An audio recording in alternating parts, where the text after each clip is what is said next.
On va parler des Lakers qui vont un petit peu mieux. Hein. C'était pas terrible en ce début de saison. LeBron blessé, AD blessé. Ça gagne un peu plus de matchs, mais ça essaye surtout de se faire respecter sur le terrain, mais de manière un petit peu illicite. Cette semaine, Patrick Beverley s'est distingué sur le terrain en poussant l'intérieur des Suns de Phoenix, DeAndre Ayton dans le dos, hein, on peut le dire, parce que ça va avoir, je pense, une incidence sur notre discussion ensemble tout à l'heure. Patrick Beverley, on peut en parler, hein, c'est un arrière meneur expérimenté maintenant de 34 ans, qui est passé un petit peu par toutes les franchises en NBA, les Clippers, Minnesota. C'est par Olympiakos en Europe aussi. Exactement, il y a eu du Houston. Et là, donc, il est avec LeBron. Poste 1-2, je l'ai dit, 1m85-81 kg. Il est drafté 42e par les Lakers d'ailleurs en 2009. Et voilà, les stats, vous les voyez, 8 points, à peu près 4 rebonds. Mais c'est surtout un meneur défenseur qui s'exprime aussi beaucoup en parlant sur le terrain. Donc on va discuter bien sûr de tout ça ensemble. Suite à cette poussette, expulsion de 3 matchs, suspension aussi de salaire pour Pat Beverley, et ça a fait un peu parler les insiders américains et même les joueurs, et un certain Draymond Green, hein, qui est un peu adepte de ce genre de situation ou d'expulsion, s'est exprimé sur le nombre de matchs où notre ami Pat Beverley a été expulsé. 3 matchs, ça semble être un petit peu excessif. Êtes-vous d'accord avec la déclaration de Draymond Green et donc le nombre de matchs de suspension pris par Pat Beverley? On pose la question d'accord, pas d'accord, et ensuite on développe. Mélissa, d'accord, pas d'accord? Pas d'accord sur la suspension. Pas d'accord, donc d'accord avec la suspension. Ok, donc on se met un peu en mode duel, hein, vous en avez l'habitude. On va écouter d'abord, voilà, on sort un petit peu les armes. On va écouter Mélissa, honneur aux femmes, sur ta position, 1 minute pour me convaincre, et ensuite on écoutera Angelo.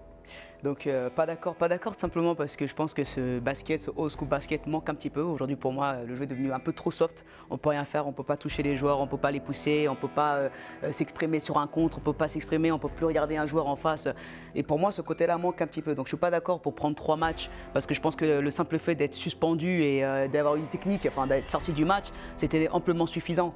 Donc je suis pas d'accord sur ce fait qu'on puisse simplement se priver d'un joueur parce qu'il y a une poussette. Ok, la poussette je veux bien que je laisserai Angelo s'exprimer sur ça et on en parlera. Ouais. Mais pour moi, voilà, le jeu devient un peu trop soft et que protéger son coéquipier qui est par terre parce qu'il y a un joueur qui s'approche, moi je reste pas d'accord sur ça. Donc on laisse pas un coéquipier être approché par un adversaire aussi facilement. Donc pour moi, voilà, garder quand même cette identité du basket qui est bad boy sport, tu vois.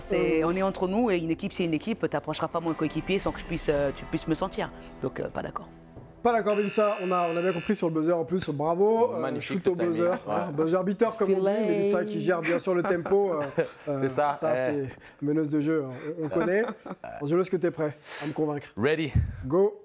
Eh bien, tu sais quoi, je la fais pas à la Eminem, mais je suis totalement d'accord avec ce qu'elle dit. Tous les faits qu'elle a annoncés sont totalement vrais, mais elle est en train de parler de la culture générale du jeu. Là, on est en train de parler d'un fait et geste. Spécifiquement, parlons de la situation.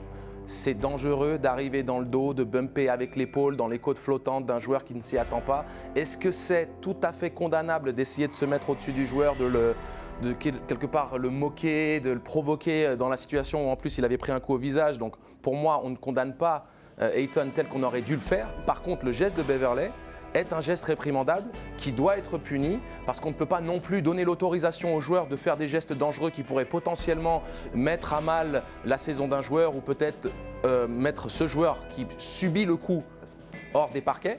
Donc la suspension est justifiée, même si je suis d'accord avec l'identité générale soft de la Ligue qui a pris un mauvais pli à ce niveau-là, mais pas d'accord sur le geste, donc suspension validée. Buzzer beater, j'ai deux shooters meneurs là avec moi qui gèrent bien le tempo. Ok, j'entends tes arguments. Moi je voudrais avant de vous répondre, peut-être qu'on se remette un peu dans le contexte de 2 éléments. C'est début de saison, Draymond Green, et on se souvient un peu du punch malheureux sur le jeune Jordan Poole. On a les vidéos et on va même vous la montrer voilà, maintenant. Donc ça c'est un élément dont on a discuté ici. Les sanctions de la NBA ne sont pas tombées. D'accord ? Ça s'est passé dans le cadre d'un entraînement, mais dans les installations de franchise NBA. Cadre privé. Voilà. C'est pas un match c'est au sein d'un vestiaire, c'est au sein d'un entraînement. D'accord, donc il y a forcément une différence. Voilà, on voit les images d'une violence extrême, et c'est vrai que la NBA quand même a tardé à réagir. Je crois qu'elle ne l'a même pas fait, et ça s'est géré en interne. Moi, je voudrais aussi qu'on évoque les années 80-90, comme tu l'évoquais, Angelo. On a quelques images. Dans cette époque-là, on se faisait un petit peu justice soi-même, et ça n'allait pas forcément vers des sanctions très, très importantes. Voire pas de sanctions du tout, des fois. Pas de sanctions du tout. Voilà, les images sont assez violentes pour les jeunes. Accrochez-vous. C'était un autre monde. Donc c'était soit faute personnelle, soit à la limite calmez-vous messieurs et tout ira bien. Voilà. Donc allez, ça c'est la mise en contexte. Ma réponse, elle va être un petit peu une réponse de Normand. J'aime beaucoup l'idée de dire qu'on ne peut pas, sur un terrain, se permettre de se faire justice soi-même. À partir du moment où il y a des arbitres et ils sont au nombre de 3 pour officier et faire leur travail, il faut les laisser faire, même si de temps en temps, les responsabilités... 30 000 caméras aussi. Voilà, 30 000 caméras, des fans. On est regardé quand même en mondiovision. Donc on ne peut pas laisser un produit et même un sport, justement, dériver comme ça a pu l'être dans les années 80-90. Et on sait d'ailleurs ce que ça a pu donner quand on pense à la bagarre du Palace d'Aubervilliers. Exactement, 2004.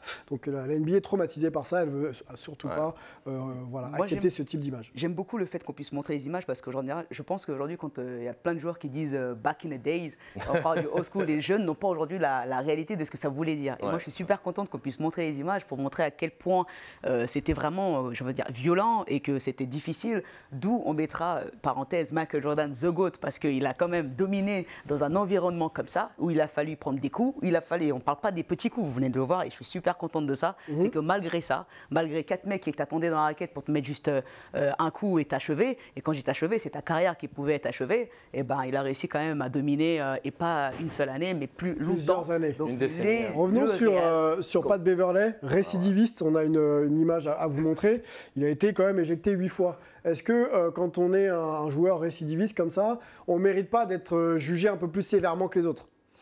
Alors, je pense en fait que cette suspension va au-delà du geste en lui-même. C'est-à-dire que pour ce geste-là, pour un joueur first offender, comme ils disent là-bas, première offense, premier crime, il aurait peut-être pris un match.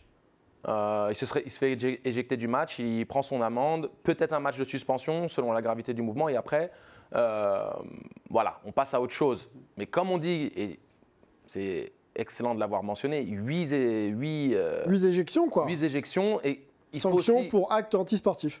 Exactement. Et à un moment donné, l'acte antisportif peut prendre de multiples formes. Mais j'ai ce pragmatisme dans toute chose dans la vie. J'essaie vraiment d'essayer de juger les choses par rapport à un fait unique, tu vois, qui est indépendant du reste. Donc tu n'intègres pas l'antériorité. Je la conçois. C'est-à-dire que je pense que quelque part, ça légitimise encore plus la suspension. Parce qu'il faut un moment que le mec se calme.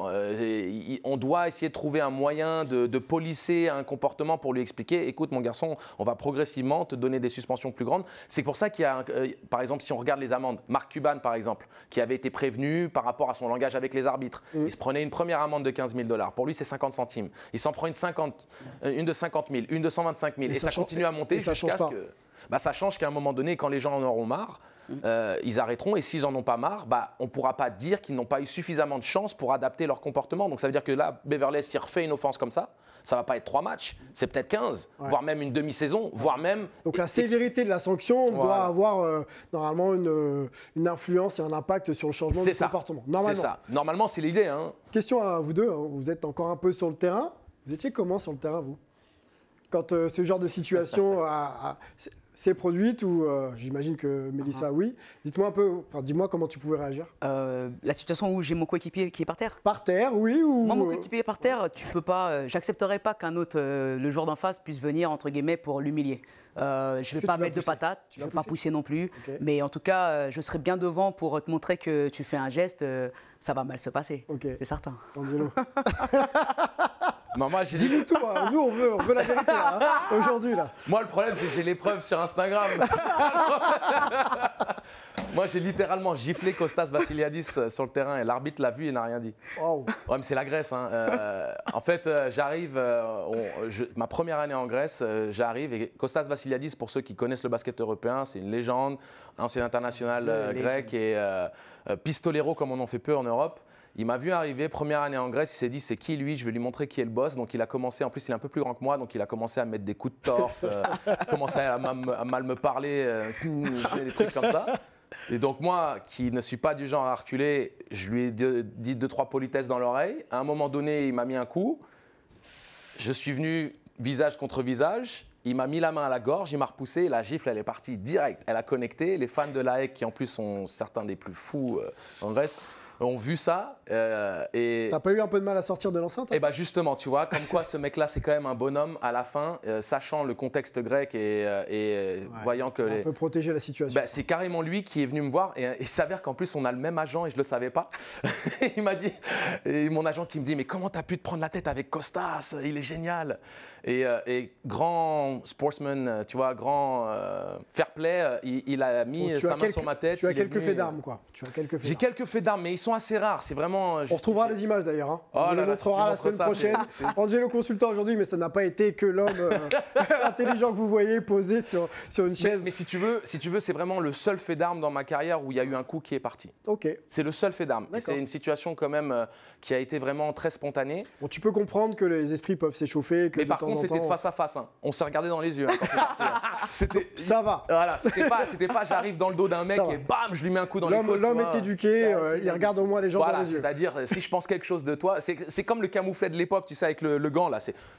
Tu lui mets le petit camouflet, puis tu jettes le gant au sol et je vous retrouverai à 15h cet après-midi. Mais c'est important, c'est important ce qu'il y a à dire dans le sens où peu importe ce qui se passe, c'est-à-dire qu'on peut avoir une altercation, mais il faut que ça soit de face, quoi. C'est-à-dire que tu viens pas derrière pour mettre un coup à un mec. On peut avoir une altercation, Mélissa.